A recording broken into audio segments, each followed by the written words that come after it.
Një grup prej më shumë se 40 haxhilerësh nga Shkodra janë bashkuar këtë vit rreth 600 besimtarëve musliman shqiptar, të cilët janë nisur për haxh në tokën e shenjtë të Mekës, në Arabinë Saudite. Haxhit janë përcjell nga familjar, miq dhe të afërm, mes emocionesh dhe lutjesh për një udhëtim të mbar.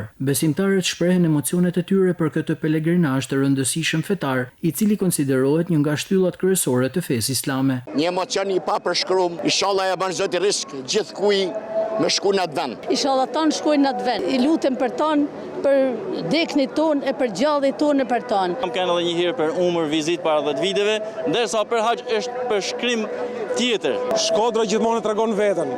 Edhe kjo më pëlqen shumë, jam nga Tirana vetë. Na bot në përjetu një emocion të vogël para emocionit të madh që kemi atje. Ndërkohë, muftiu i Shkodrës Imam Muhamet Sytari në fjalën e tij u shpreh se ata nisen për të dëshmuar madhërinë e Zotit dhe përkushtimin e besimtarëve që kërkojnë krijuesin e tyre me zemër të pastër. Një grup prej besimtarëve të këtij qyteti shkojnë drejt vendeve të shenjta për të dëshmuar madhërimi i Zotit një dhe përkushtimi i njerëzve që e kërkojnë Zotin e tyre me zemër. Këto janë njerëz që kanë sakrifikuar nga pasunia e tyre, nga koha e tyre, nga familja e tyre, edhe shkojnë për të përgjigjur Allahut Azza wa Jall. Udhëtimi drejt vendeve të shenjta për të kryer ritualin e haxhit konsiderohet si mënyra më e dobishme për i programimin shpirtëror dhe psikologjik të njeriut.